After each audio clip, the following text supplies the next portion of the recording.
You're listening to the unofficial podcast of Patreon. Patreon Podcast. Creative people pursuing their passions.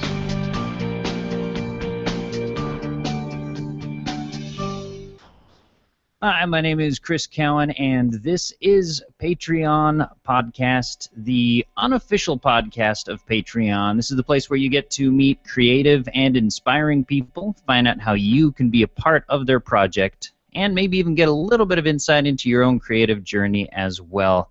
I'd like to give a special welcome to, I just realized I'm totally going to butcher your name here because I somehow... I'm going to call you. No, okay. I'm going to give it a real attempt. All right, I'm excited to hear it. I had to make sure I was looking at the spelling. This is Grant Baciocco. How'd I do? Very close, very close. It's Grant Baciocco. Okay. Baciocco, so very close. Too many. Okay. So it's fine. Just call me Grant. That's what I tell everybody because it's one of those difficult last names. So. Baciocco. All right, I got it. I got the hang of it now. So I'm cool. So Grant, you do a number of shows, internet shows, both audio and video, and it all kind of goes under the heading Saturday Morning Media, and it's at your website SaturdayMorningMedia.com. And basically, what I've gathered is your approach is basically kid-friendly. Videos and audio podcasts that kind of, as your slogan is, bring back the magic of Saturday mornings.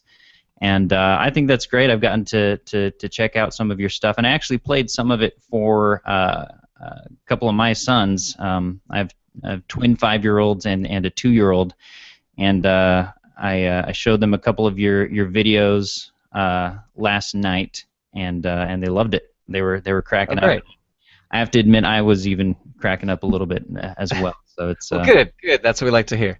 That's cool. I really since 2004, I've been creating kind of family-friendly content for the web, and so this Saturday Morning Media is just kind of an offshoot of that. I do stand-up comedy that is not for kids, and I do. I'm involved with the Jim Henson Company with a project for them called Puppet Up, which is not for kids. But I really do kind of my hobby or passion is creating family-friendly content. So that's what Saturday Morning Media is, and that's what I try to do. Awesome. So. Where are you from? Do you have kids? Do you have kids of your own that you do this for, or just? No, I have no kids of my own. I'm really just a big kid myself. And you mentioned the slogan is sort of bringing back the magic of Saturday morning. I remember, as I'm sure you do, like Saturday morning was. You could not wait to race to the TV and see what kind of cartoons or other shows that were.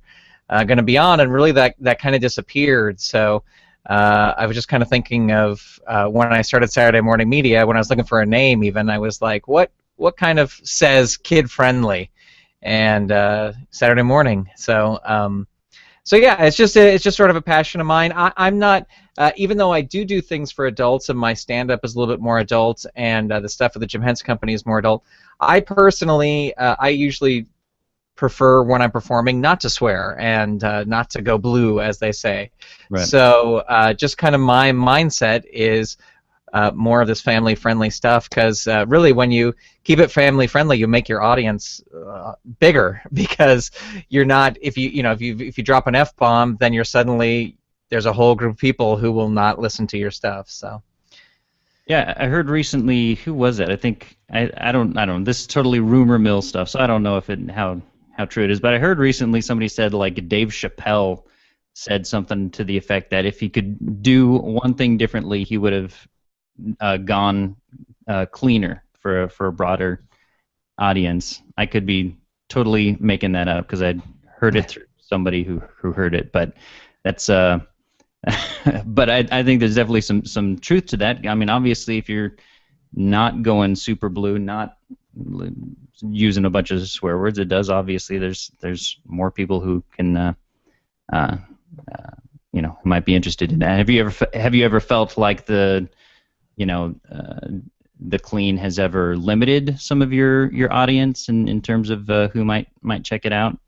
No, I don't really think so. I started my history just sort of in podcasting, creating content for the web. Was back in 2004. I started a show which became a podcast called The Radio Adventures of Dr. Floyd. And back in those days, there were really 300 podcasts, and we kind of all knew each other, and we were really the only family-friendly one outside of some super religious podcasts.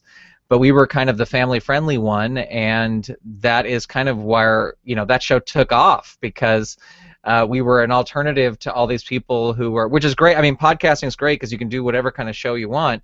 Yeah. But at that time, people were so excited there. We can say the F word. We can talk about sex. We can do all this stuff. So it seemed that a lot of the show, a high percentage of the shows, were all about that.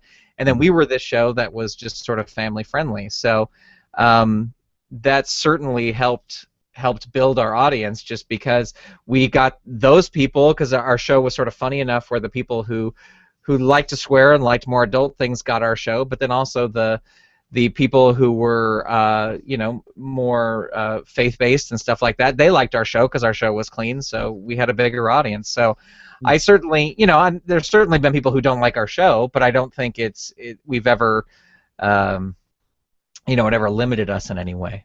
Now, what about all the kids who really enjoy the F-bomb in their content? How do you? I'm kidding. Yeah, no, they can look somewhere else. They can check out my adult stand-up if they really want to.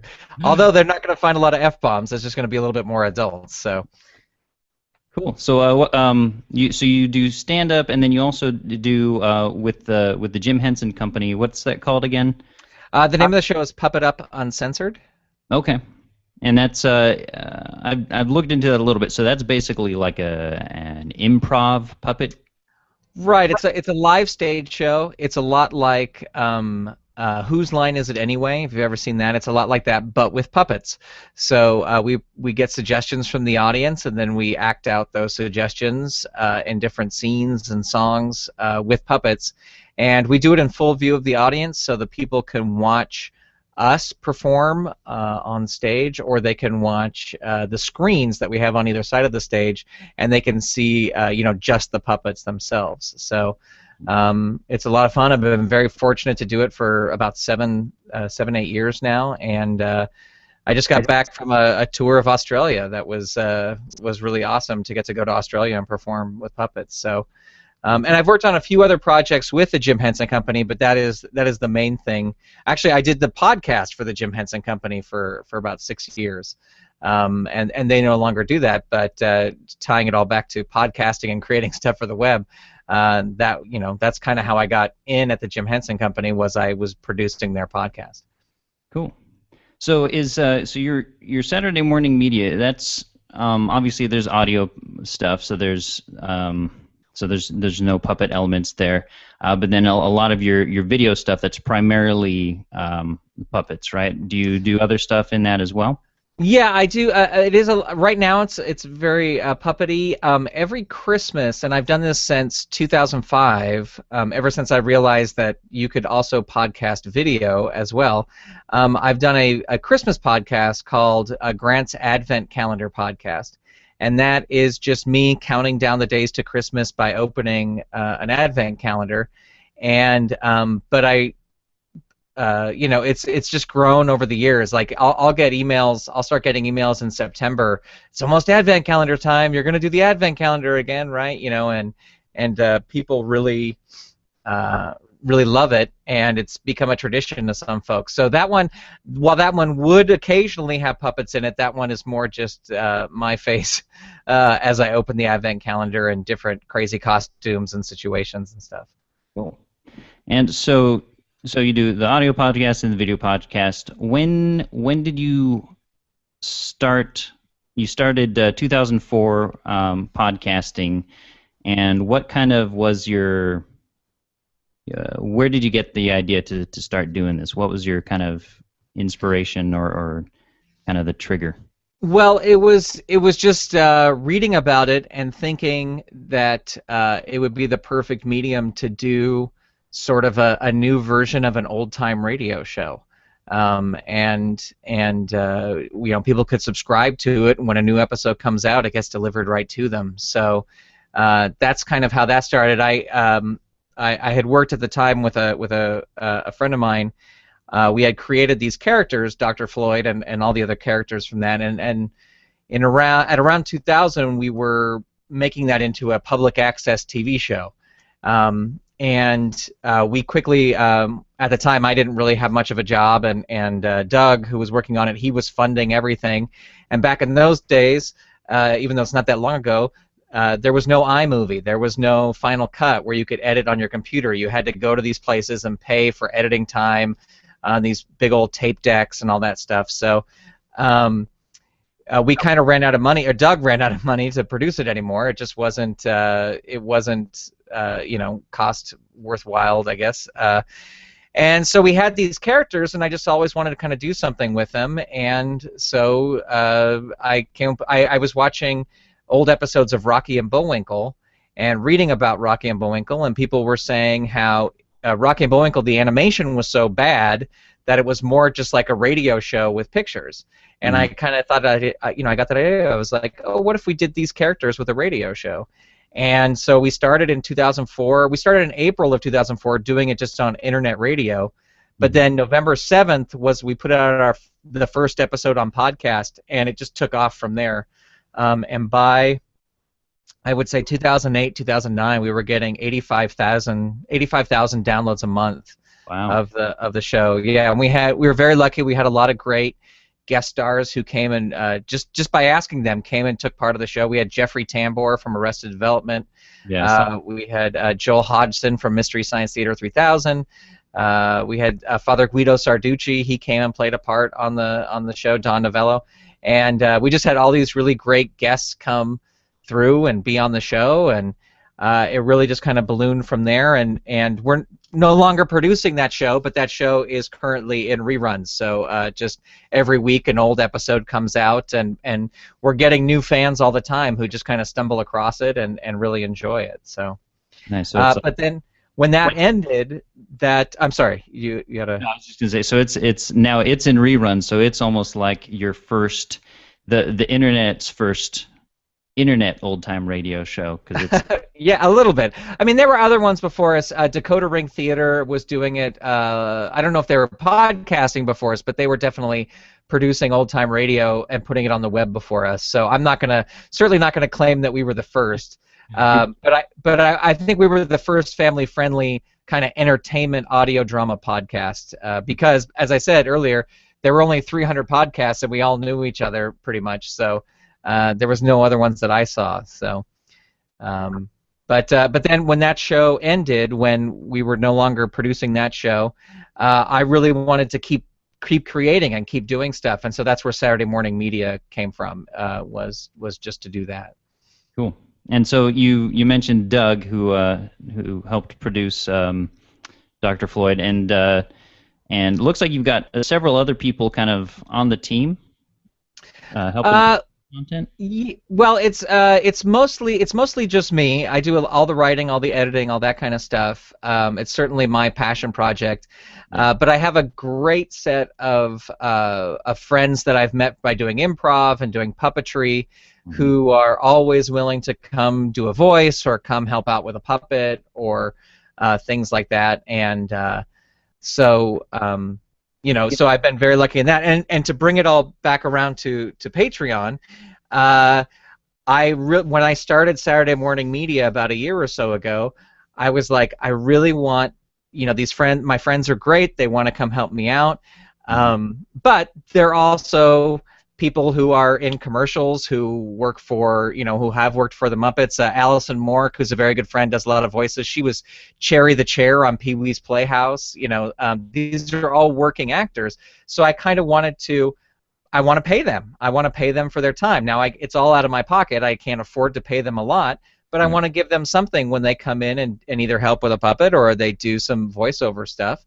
And so kind of looking at ways to fund that, that's where I came across Patreon, and that's a way to help make that happen.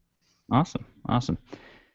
So what are some of your shows? You mentioned Dr. Floyd. What are some of the other shows you have on Saturday Morning Media? Yeah, well, Dr. Floyd, it's just kind of its own thing, so that's not on Saturday Morning Media. But the shows on Saturday Morning Media, there's basically two main shows, and the first one is the Uncle Interloper show, and that is the video puppet based show. And those come out every 2 weeks is a new episode of that. And then I have an audio drama show which is called Saturday Morning Theater, and the way that show works is there's different shows that rotate through that show. So it's Saturday Morning Theater, but it'll feature, like, for 10 or 13 weeks it'll be one show telling a whole story about one show, and then it'll switch to something else. And that, to me, I just see that as sort of like a little testing ground where I can play around, and if a show really gets popular, I can work on it more. So the shows we've had for that were a show called The Adventures of the Thundercruster, which is just sort of a superhero. Somebody described it very well. He said it's sort of the Seinfeld of superheroes. So it's these two superheroes, but they never really do anything. There's always either red tape or something that prevents them from really even leaving the house. And then another one, which was a lot of fun, which was an idea I've had for a long time, was called The Tales of Deputy Guppy, and that is a Western, but it's all underwater. They're all fish. They ride seahorses, but it's really just what I try to make it be is a good old-fashioned Western, with shootouts and fist fights or fin fights, I guess it would be, because they're all fish, but all that kind of stuff. And right now I have sort of a placeholder show that I'm producing called The Outskirts, which is just these little goofy scripts that I've written, and they're all about a minute and a half long that are going out every week. And then in a couple weeks, I hope to launch this new one called The Mysterious Mysteries of Toby Taylor, Fruit Magician. And he is a magician who only uses fruit in his act, but he never really gets around to doing magic because he's always being asked to solve mysteries. So it's sort of like a Scooby-Doo ish type show. It takes place in the 30s, so the pace is real, like fast talking, like, yeah, well, here's what we're gonna do. See, like that kind of thing. And so I'm currently working on getting people in to record the voices for that. So that'll be the next big show. But I always just kind of see it as something that's evolving. Just whatever I feel like putting a show out, if it's family friendly, I'll put it on Saturday Morning Media. Awesome. So obviously old time radio is kind of a big theme. There's a lot of influence from old time radio. Did you listen to a lot of old time radio growing up? Are there any particular shows that stand out as kind of being the big influencers for you? Well, I will say that a really big influence on me is Stan Freberg, who is a sort of satirist from the 60s. I mean, he's still kind of putting stuff out, but he was really big in the 60s, and he made an album called Stan Freberg Presents the History of the United States of America. And it's just this really amazing comedy album where it just takes a fun look at all these different historical events that happened in the U.S. that we all know by heart. But it's a lot of fun, and I would listen to that over and over again as a kid. And certainly Dr. Floyd is very heavily based on that sort of style, and because that was a time travel. Dr. Floyd's a time travel thing too, so. A lot of historical events and funny looks at that. So that was a big influence. But, of course, once I started producing it, I started listening to a lot of old-time radio. And my absolute favorite is a show called The Six Shooter, starring Jimmy Stewart. And it's a show that Jimmy Stewart did, and it's just, Jimmy Stewart's amazing. But it's just it's a Western, and it's a lot of fun. So The Six Shooter was definitely a big influence on Deputy Guppy because it's such a fun show. Yeah, I grew up listening to all kinds of old-time radio shows. I loved Abbott and Costello. I loved Baby Snooks and all those old comedies and mysteries and stuff. And so listening to some of your audio shows just really brings a lot of that back, and I can recognize all the influences and elements there. And so it takes me back, brings back the magic of I don't know what you'd call that, but if I was living in the 30s or 40s, listening, gathered around the radio, it has that definite feel. Now, yeah, well, it's a lot of fun because you use your imagination. Video is just you're shown everything with video, but you can imagine.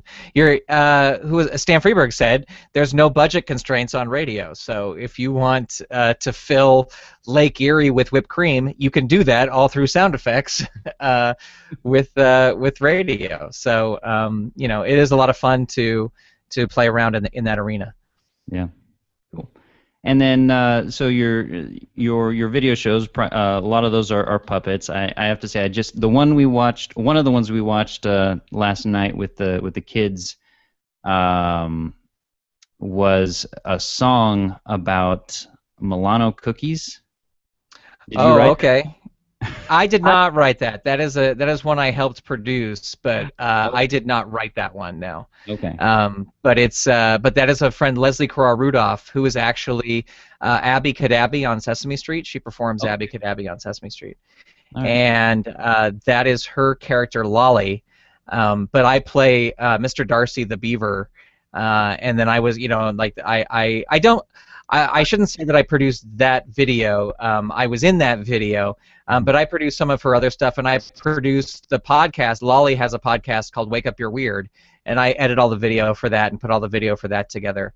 And then, the one that's more related to me is one of her. It's her creation, Mr. Darcy, this beaver, but I perform him, and so he kind of has a little spin-off podcast called Comedy Beaver. Where it's just him telling jokes. So cool. So yeah, we're definitely I'm definitely involved with Leslie and Lolly, and they are both fantastic. Cool, awesome. So your Uncle Interloper, which I think is a great name because I think we all have an uncle who's a bit of an interloper, and so that's a dog puppet, and that's it's to me it's very reminiscent of Lamb Chops, just the style of puppetry. Was that an influencer? Well, I mentioned Allison Mork earlier. I'm getting Uncle Interloper here so he can say hello. But I mentioned Allison Mork earlier, and Allison Mork built Uncle Interloper for me. So it's kind of in the style of these two other puppets she had built. But he's just this little dog puppet. Hello, Chris. How are you? So for those of you, we've got an audio podcast, and we also have our videos posted on YouTube. So if you're listening to the audio podcast, you can check us out on YouTube. None of this makes sense if you're listening via audio, because there's a talking dog now on the screen. There's youtube.com/Patreon podcast if you want to see the video interview and meet Uncle Interloper. And so you. So you had I'm sorry, who was it that designed the puppet for you? Allison Mork, who was Cherry the Chair on Pee-wee's Playhouse. And it's very funny. There's a whole story about she gave it to me for my birthday like 2 years ago, and shortly after I broke my arm, and I could not puppeteer at all. Nice. I could not drive my car. I could not go do comedy and play my songs. So I was pretty much confined to a chair, and everyone was like, "Oh, you should puppeteer left-handed." And I was like, "Oh, I don't think that's not going to work because your right hand's your dominant hand, and it's not for if you're right-handed." Yeah. So at the time, I found there was a social media service called Tout. Which did little 15-second videos. This is before Vine and before Instagram added video. Mm-hmm. And I was just checking it out. I created an account, and then I go, well, I'm not doing anything. I'm just sitting in this chair doing nothing. And then I had this puppet, and so I just started puppeteering with my left hand. And now on Tout, currently Uncle Interloper has over 6,000 followers, which isn't a lot, but it's a lot for a puppet puppet. And then on Vine, he's about to break 4,000 followers. So like that's kind of how the whole Uncle Interloper thing started, was just with these little silly videos, these just totally ridiculous videos, all family friendly, of course. And then now that my arm was healed, I could do more stuff with him, and a lot of his shows like the Cartoon Doghouse and Uncle Interloper Space Explorer, those all came out of me sitting around with a broken arm and just having this puppet and being like, what am I going to do with him once I'm out of here? So that's sort of the inspiration behind Uncle Interloper and his adventures. That's great. That's great. So let's talk a little bit about your Patreon page. This is, after all, the Patreon podcast, so that is something we talk about. You decided to put Saturday Morning Media on Patreon, and you mentioned it earlier. You actually like to, pay some of your other contributors when you can, which I think is very noble for internet podcasting. Well, I just think it's fair. I mean, I certainly can't pay them what it's worth, like what their talent is worth, and usually a recording session can last like 45 minutes to an hour, and I'm certainly not paying them the standard SAG rate for coming in and doing a voice, but I want to give them something, and that's just sort of important to me because they're helping me out. So yeah. Kudos to you. I have a comedy podcast I do with a couple friends, and I don't pay them anything, and I've done a video web series, and I didn't pay any of those people anything either. So, good on you. Of course, I didn't get paid anything either. So Right. Well, and as I said, they're not getting paid much, so it's more just like they come over, they get a little gas money, and maybe something off the 99-cent menu, somewhere. So cool. So you decided to put your Saturday Morning Media on. Do you call that like a network of shows, or how do you refer to that? Yeah, it's sort of a network of shows. It's just sort of it's just sort of an umbrella, It's like it's sort of like my production company sort of is Saturday Morning Media, and it's it's just the name of the name I'll use. Sort of, eventually it'll be Disney. It'll be the same, have the same weight as maybe probably not. But anyway, that's kind of the idea. It's just like if you hear Disney, you know that anything that comes from there is going to be good for family. Whatever. So it's just sort of a name like that. Yeah. Cool. So I put it on because I didn't know about Patreon, but I put it on because a friend of mine, Clinton, who does a podcast called Comedy Forecast, which is another family-friendly podcast, which has been podcasting just as long as Dr. Floyd, so way back in 2004, early 2005. I don't know exactly when his started, but he had set up a Patreon page, and I was like, oh, what is this? What is what is this all about? So that's how I kind of found it and discovered it. Now, the only problem I would say with the Patreon page is I start donating to a lot of shows. So the wonderful money that from the very kind patrons who patronize me, I'm just turning it right back around and putting it out to other people for the most part. So. You're not the first person to say that they do that, which I think is I think that's great. You're paying it forward, even you just gotta save a little for those milestones, huh? Yeah, for sure.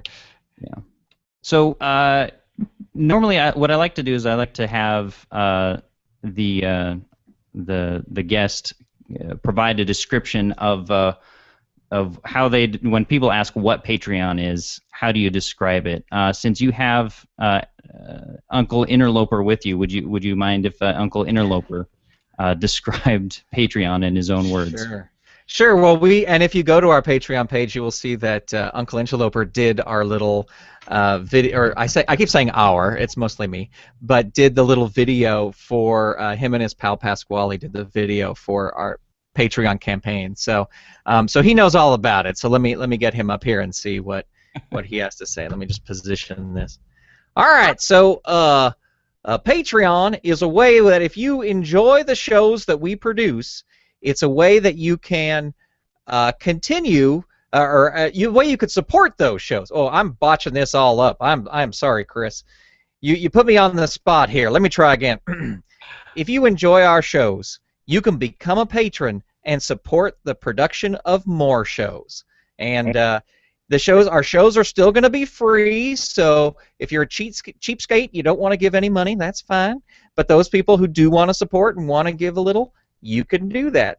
And for as little as $1, you can get your name in the credits of all of our shows. So, you know, people love hearing their name and they love seeing their name. So that's a good way. If you pay us $1, you'll hear your name. Where else can you get a deal like that? So visit our Patreon page. Mm-hmm. Awesome. Well said. So with Patreon, one of the things, much like if you're familiar with Kickstarter or something like that, it allows you to include a list of incentives, so people who give at different dollar amounts on an ongoing basis, you can kind of thank them with a reward of some time. Yes. Some kind. So what are some of the incentives you offer, and what was kind of did you have any particular approach when you were trying to come up with what sort of ways to thank your patrons? No, well, I mean, right now we don't have a lot of, there's not a lot of merchandise and T-shirts and stuff kind of that I can send to folks.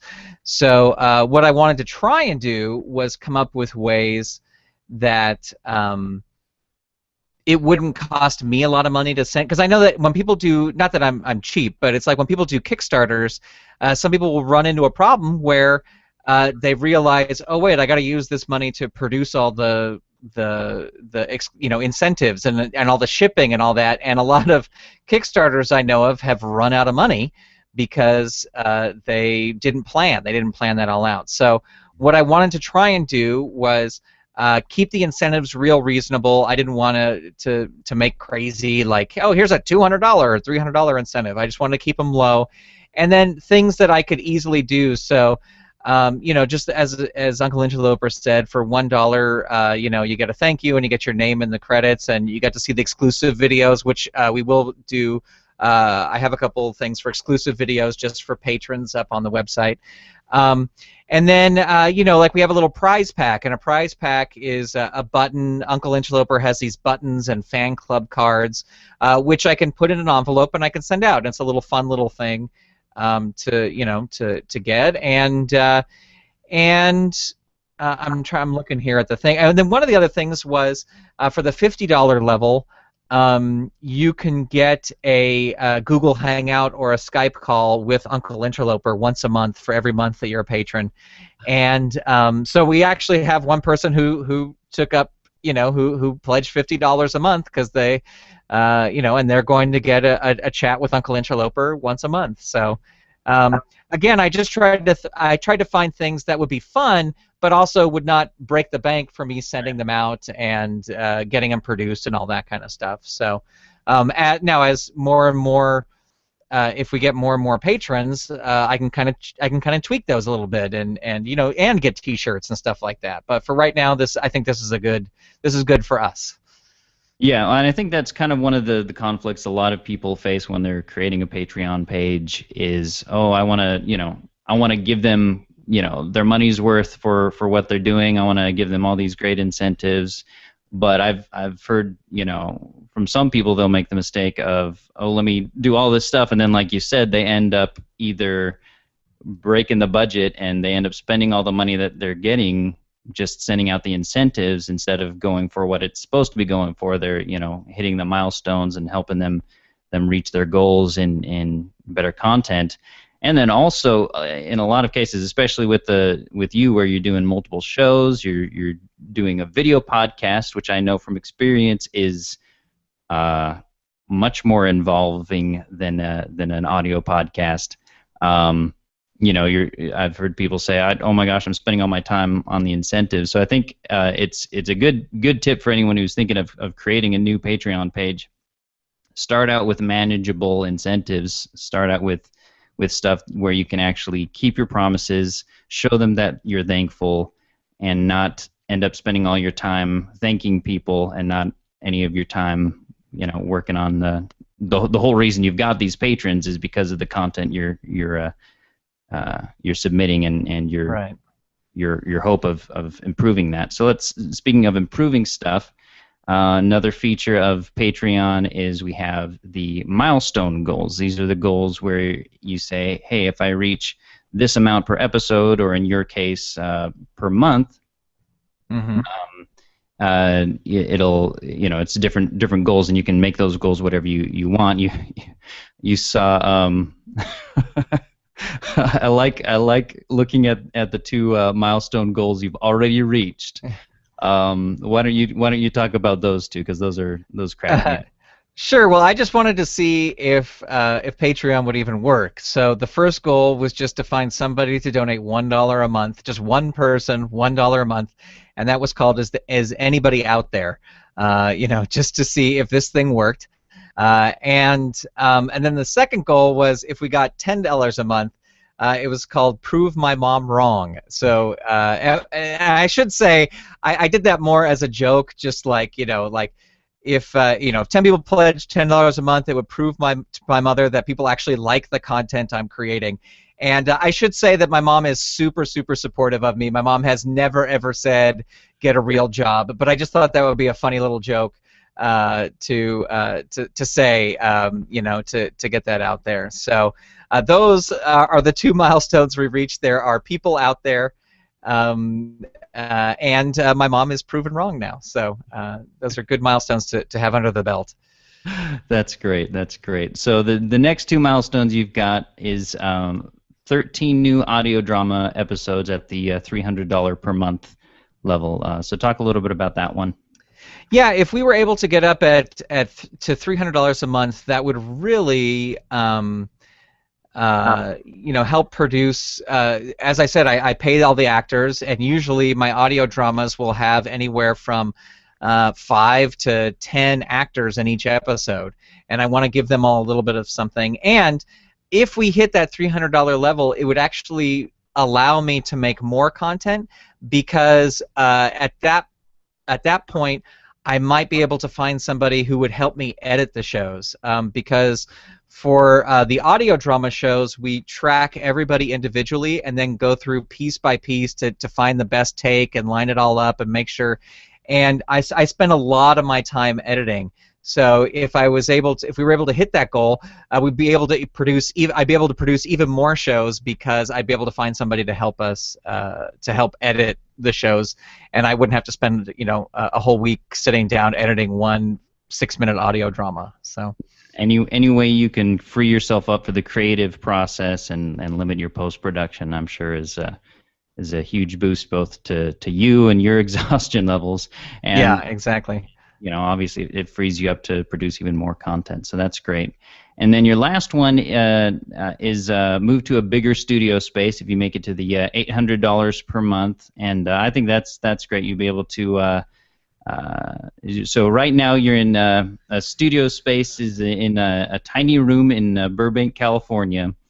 Yeah. And if you could reach this milestone, then you'd be able to get a bigger space. And what are some of the ways that would be helpful? Well, I mean, I'm in my office right now. I'm not going to move the camera around because the office is just a disaster. There's just props and things everywhere. It's a creative office, so just use your imagination.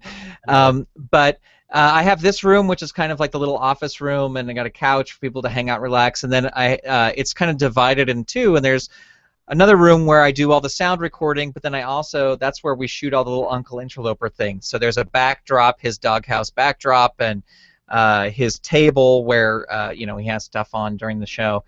And it's this tiny little office, and it's great. I love this office. I love coming here every day and creating. But if it was just a little bit bigger, we'd be able to have a little bit more space for puppeteering, because when you're puppeteering, not only do you have to have a camera and you have your hand above your head as you're puppeteering, but there's also got to be monitors on the floor, and so the puppeteers can see what the puppets are doing on screen, and just if there's a little bit more room, it would be just a little bit nicer. And like right now today, it's about 100 degrees. I have an air conditioner in the office, but it's turned off right now, of course, so we can do this. And but when we're in here recording, the air conditioner has to be off so that it doesn't ruin the sound. And when you're a puppeteer, you're working in very close quarters with other puppeteers, so it can get very hot and sweaty and stinky. So a bigger office would just allow us a little bit more room, maybe a little bit better air conditioning. So that's the goal, is to move to just somewhere just a little bit more space, so I can make an even bigger mess than I've made in here. That's awesome. That's great. Well, I think those are great goals. So everybody can hop on to patreon.com/Saturday Morning Media and check out the stuff he's doing. What's your or check out his website, SaturdayMorningMedia.com. Check out his great shows. If you've got kids, you're gonna love it. They're gonna love it, and it's some great content, great fun stuff. And if you like what you're seeing, consider supporting him. Help him get some help with the editing, and help him get that bigger studio. That'd be awesome. Yes, and help afford kibble for Uncle Interloper. He's always going through kibble like crazy. So I gotta ask you, since you kind of approach it as bringing back the magic of Saturday mornings, what would you say is missing from modern Saturday morning entertainment for kids? Well, I know I say that there isn't sort of Saturday morning anymore, but I think that's partially because there's whole channels of Saturday morning. There's the Cartoon Network, where there's cartoons on, except for Adult Swim, there's cartoons for kids on all day. Yeah. So you don't really there's not really that need for Saturday mornings anymore. But also, back when we were doing Dr. Floyd, we would get comments from people who thought, like, sort of those I'm thinking sort of like Hannah Montana, those shows for kids were really kind of more for adults. I mean, the subject matter would sometimes be a little bit, not more for adult, but just a little bit more than they wanted their 10, 11, 12-year-old kid to watch and be part of. So we would get comments all the time from people who love our show because they love it, the kids love it, and that's another thing is, like, parents sometimes watch these cartoons for kids and go like, "Whoa, what am I watching? This is awful." Yeah. So what I try to do is create stuff that everybody can watch together. Yeah.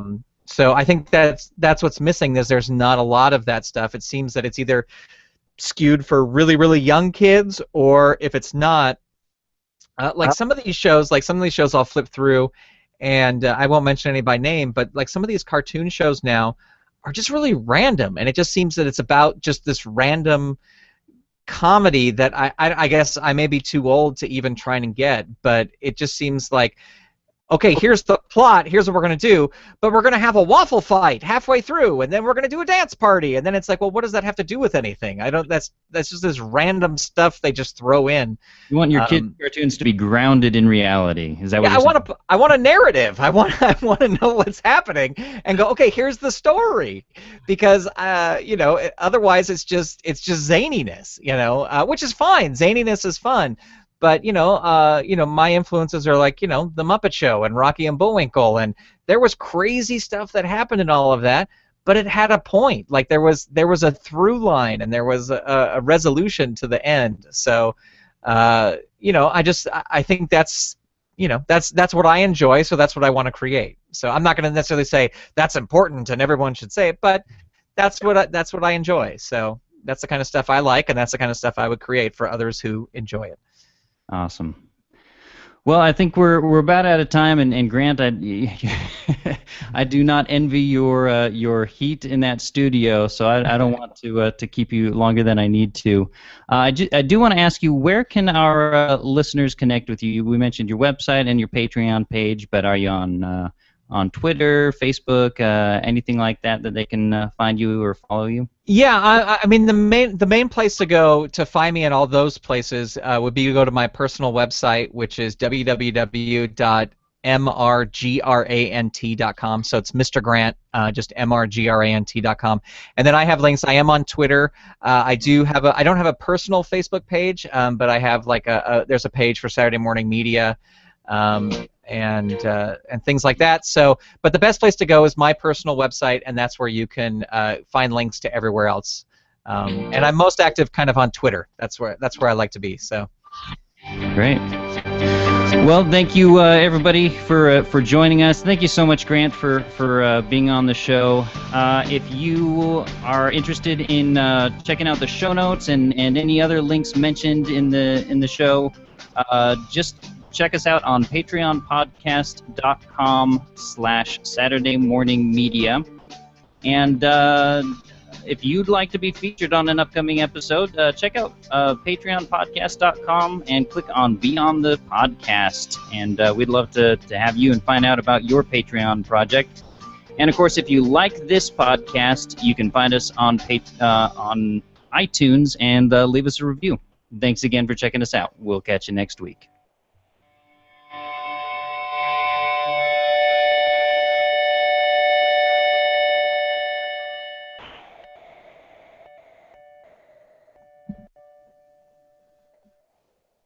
Awesome. Well, thank you so much. That was fun getting to find out about all you do and find out kind of the behind the scenes stuff there. Well, my pleasure. I hope your listeners like it. And when will it come out? Because I will promote it in all my spaces as well. Great. This one will be out tomorrow. So okay. Great. I'll send out a tweet or something and tag you as well, so that that's all connected. Awesome. I have to include a little bit of bonus material for anyone who might watch this on our YouTube channel, since we've got puppets here. I was feeling inspired today, and so I made a friend. Oh, that's great. I don't know if you can see. Oh, it looks great. Does he have a name? I haven't thought of one. I was trying to come up with one as cool as Uncle Interloper, but I can't. There's a lag with the video, so it's not. I can't even tell where it is. Yeah, well, and this was very confusing to me because the images, when we usually perform, the image is flipped. Yeah. So even doing Uncle Interloper, I was like, I don't know what's happening. So yeah, that's great. I love it. The screen. So this is what happens when I feel inspired and I see an old sock with a hole in it, and you can see my skin through it. So that's terrible. Why did I even bother? I fully suspect a new podcast with that character. Yeah, if only I had the time. Well, I'll let you go, and I'll let you turn your air conditioning back on. But thanks so much for joining. It was awesome talking to you. Oh, it was my pleasure, and it's great to meet you. You too. I'll catch you later. Okay, bye.